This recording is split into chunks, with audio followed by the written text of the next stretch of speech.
Hi, it's Lights Camera Jackson, and welcome to LCJ Live. Today is Sunday, February 26, 2023. We got a lot to talk about. The SAG Awards tonight, Annie Awards, and the PGAs last night. Box office, big results for some of the new movies this weekend, and more. Thank you for joining me here on YouTube Live. If you're here watching me live, send in a comment or a question. We're 2 weeks away from the Oscars. I'll have some thoughts on that and more. Let's begin with the box office. We'll get into Puss in Boots last night at the Annies and how Puss in Boots is doing at the box office as well, and more. Your number one movie once again, no surprises, Ant-Man and the Wasp: Quantumania, but one of the biggest declines ever, if not the biggest, for a Marvel Cinematic Universe movie. Made $105.5 million last weekend, just Thursday through Sunday. This weekend, Friday through Sunday, down to 32.2. Wow. It's up to 167.3. Needs another $50 million to pass what Ant-Man and the Wasp made back in 2018. I think it'll do that, but I don't think it'll get to 250 or the $400 million ranges of the last Thor and Doctor Strange movies and Black Panther. So, yeah, Ant-Man and the Wasp, everybody wanted to go see it weekend one, and then not really necessary for most Marvel fans to go see it a second time. So, Ant-Man and the Wasp: Quantumania. I don't think it's going to be number one again next weekend. We'll get into that as well, and some thoughts on some of the movies coming out for this week. Your number two movie, a very strong number two, is Cocaine Bear. $23.1 million. A very good start for Cocaine Bear. About 3 times what Elizabeth Banks' last movie, the Charlie's Angels reboot, opened to back in 2019. So a nice return for her. And Universal with another hit this year after Megan. And Knock at the Cabin's doing okay, but this is doing even better than Knock at the Cabin already in terms of what it's going to do overall. Megan is at $94 million. I don't know if Cocaine Bear will get to $94 million total, but 23.1 is a very good start for Cocaine Bear. And in number 3, also an excellent showing for Jesus Revolution. $15.5 million for the Lionsgate faith-based movie starring Kelsey Grammer. It's very good. It's ahead of what American Underdog and I Still Believe did, right around near what I Can Only Imagine did back in 2018. So Jesus Revolution could play well all the way through Easter. Yeah, it's a good weekend. I mean, that 1-2-3 of 32.2, 23.1, 15.5, that's a very good 1-2-3, especially for February and for kids off of school this past week, President's Week. Yeah, so I reviewed Jesus Revolution. Mike Sargent reviews Cocaine Bear on the latest episode of the Too Fast, Two Films podcast.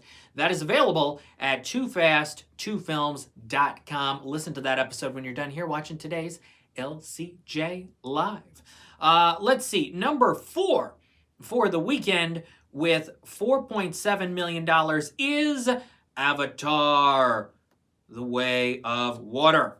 It's up to 665.4 with 2 weeks to go till the Oscars. It's a Best Picture nominee. It has no chance of winning. Of course, different from what we had 13 years ago with the first Avatar movie, which could have won Best Picture, but did not. It went to the Hurt Locker, but this Avatar, not a legitimate chance. But a double Annie Awards winner last night for its visual effects. Avatar: The Way of Water. Puss in Boots: The Last Wish, another $4.1 million this weekend. It's at 173.4, about to become one of the 2 or 3 highest grossing Universal movies of the last several years. It's passing F9, Hobbs and Shaw, Us, Get Out, being over that $176 million threshold coming up in later this week and into the weekend probably. Very good for DreamWorks. Won a couple Annie Awards last night. Family's still going to see Puss in Boots.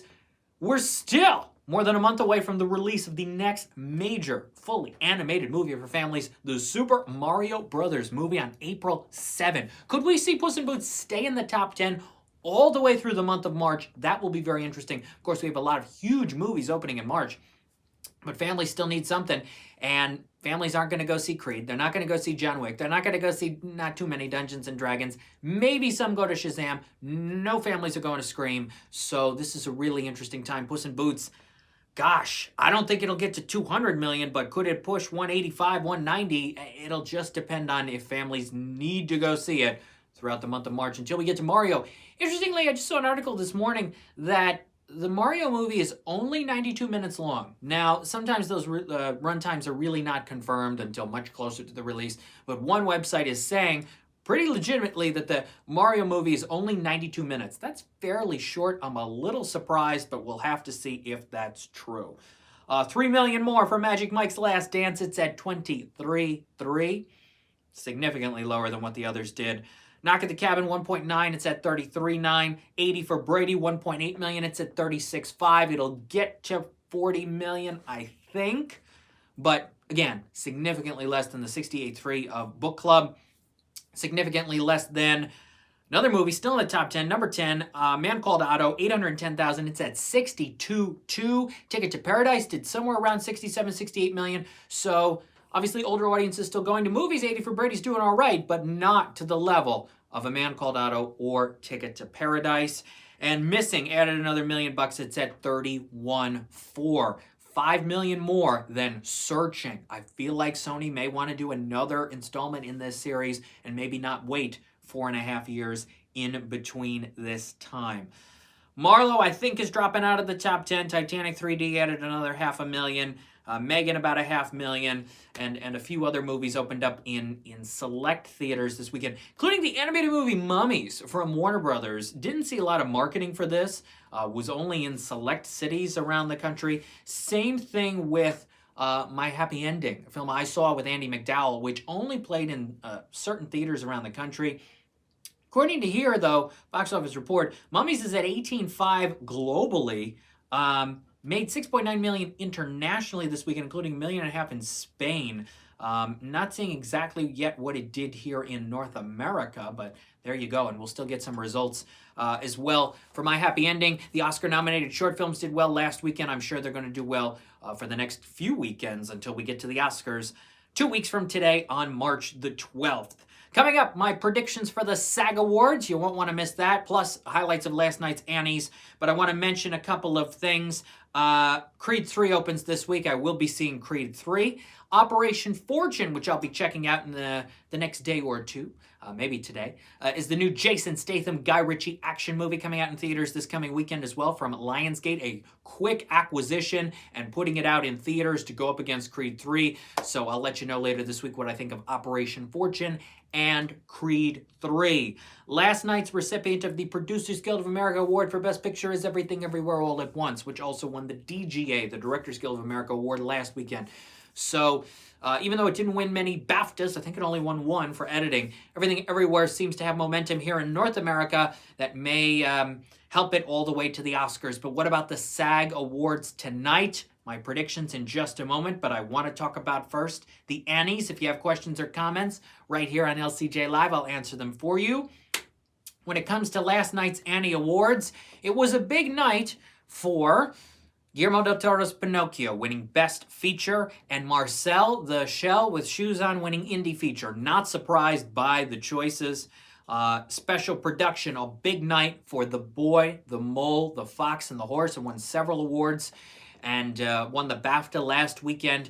Ice Merchants, also nominated for the Oscar, winning in the short subject category. It's a good battle this year for Best Animated Short Film between The Boy, The Mole, Ice Merchants, Flying Sailor, whose directors have been nominated several times before, My Year of Dicks, which is getting a lot of attention, and An Ostrich Told Me the World is Fake and I Think I Believe It, which won the Student Academy Award earlier this award season. So a good battle, but we seem to maybe have a couple frontrunners, but I could see this award, this Oscar, going to any of them. Legitimately, any of these animated shorts could win the Oscar this year. So there you go with those. Save Ralph won Best Sponsored Production. The Tiny Chef Show, Tiny Chef accepted, which was great. DreamWorks had a good night with Puss in Boots, as well as Abominable and The Invisible City. And The Bad Guys won at least one Annie Award last night. Bob's Burgers with a win. Oni, Thunder God's Tale from Netflix did very well, as well as Love, Death, and Robots. As I mentioned, 2 wins for Avatar, The Way of Water. Cuphead, The Bad Guys, and The Cuphead Show. The Cuphead Game and The Cuphead Show won last night. And Zootopia Plus for a voice acting win. And I think those cover the wins in the competitive categories. Some special honorees last night, including the designers of the Annie Award itself, which is really cool. And Bob Iger presented Pete Docter with the Winsor McKay Award for Lifetime Achievement, which was really cool. Great moment. Tom Kenny, Jenny Slate winning for voice acting for Marcel. Great to see her up on stage. It was a lot of fun last night watching the Annie Awards live stream. I thought the show was very fun, especially from the second hour on. I thought it was great.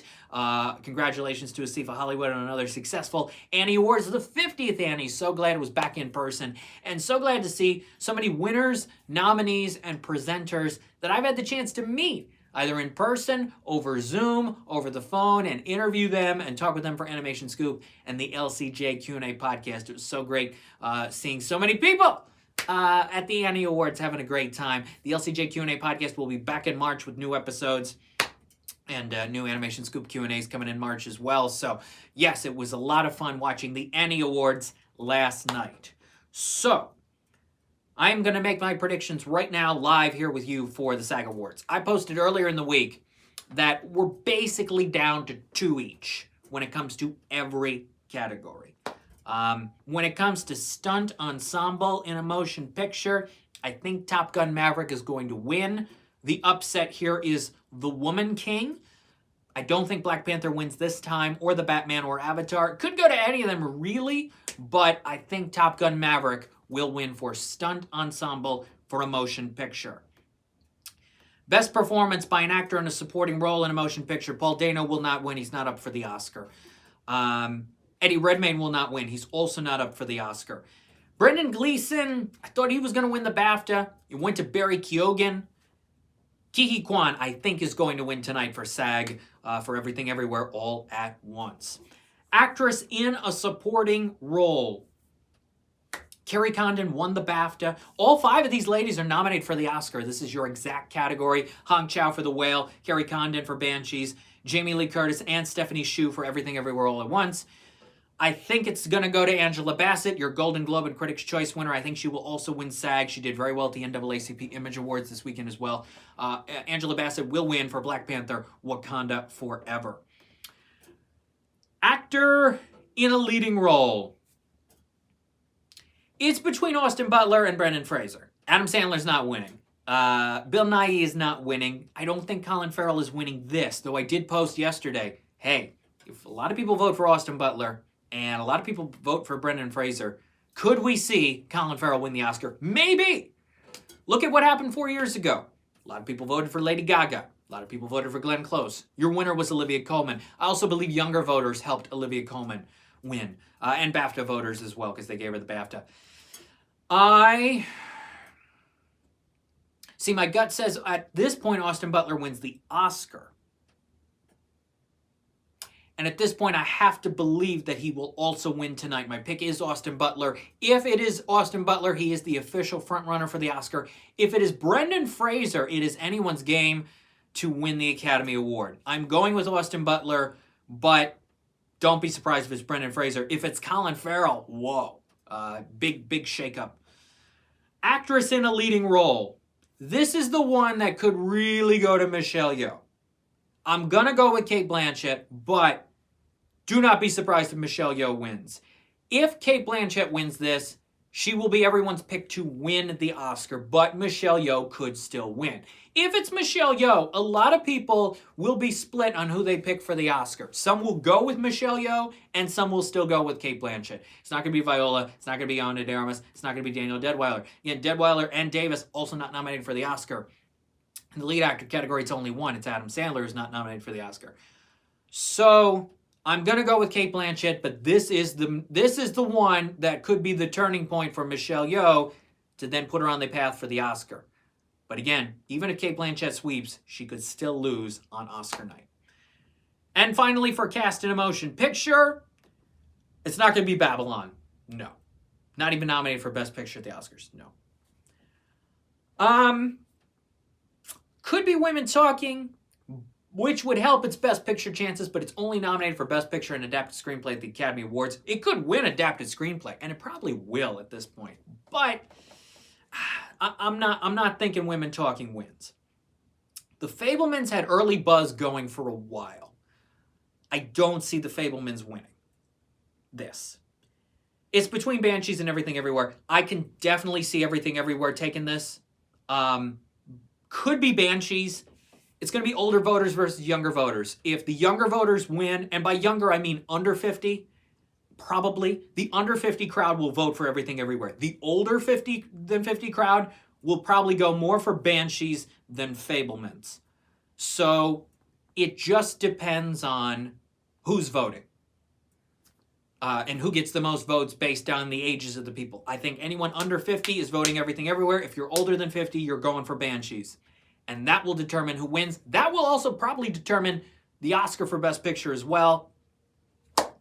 I also posted this yesterday. So, with that said, my pick to win is probably Everything Everywhere All at Once. Probably. I posted this yesterday as well. Upon looking at the Oscar ballot, and I've made some preliminary predictions with 2 weeks to go. Personal predictions I'll reveal a little closer to the show. But I noticed there are paths for 3 movies to win Best Picture and nothing else. The Banshees of Inisherin could win Best Picture and nothing else. The Fabelmans, same thing. And Top Gun Maverick. I think it's going to win in at least one category, I think. But there is a good chance that Top Gun Maverick wins nothing but Best Picture. All Quiet on the Western Front is going to win at least something. Same thing with Everything Everywhere All at Once. Same thing with Elvis. I don't see Elvis winning Best Picture at all, but those 3 movies are going to win something, no matter what. Even if they don't win Best Picture, they're winning something. Tar is not winning Best Picture, but hopefully it'll win Best Actress for Cate Blanchett. Maybe it wins something else, but I can't put it in this equation because I do not think Tar is winning Best Picture. Banshees could win. Fabelmans could win. Top Gun Maverick could win. And win nothing else. History could be made. I'm calling it now, 2 weeks early. Watch out. History could be made. Or it's Everything Everywhere and it wins like 5 or 6. But it could happen. Or it's All Quiet and it wins 5 or 6. And there's a chance of that. There really is a chance of that. And maybe there's an acting tie. I'm throwing that out there as well. Or like I said, Colin Farrell comes in if the Best Actor votes split. So, yeah, it's a really interesting time. The SAG Awards may help answer a few questions tonight. It may throw some more questions up in the air with 2 weeks to go to the 95th Academy Awards with Jimmy Kimmel on ABC. And the Independent Spirit Awards are next Saturday, this coming Saturday, March the 4th. When we're back here next Sunday at 12 p.m. Eastern for LCJ Live, we'll talk about the Independent Spirit Awards, which are this Saturday. We'll talk about that. We'll talk about the Creed 3 and Operation Fortune box office. We'll preview some of the big movies coming out next week, including Scream 6, Champions with Woody Harrelson, 65 with Adam Driver, and we'll officially be 1 week away from the Oscars, and maybe I'll give a few predictions with 1 week to go before the official list. Thank you for watching LCJ Live. As always, go to Twitter at LCJ Reviews, Instagram at LightsCamJackson, and lights-camera-jackson.com. Having a great time back on 99.5 The River. More fun with that and exciting news to come. Thanks for watching LCJ Live. Have a good Sunday. Enjoy the SAG Awards tonight at 8 p.m. on Netflix's YouTube channel, and I'll see you soon. Bye-bye.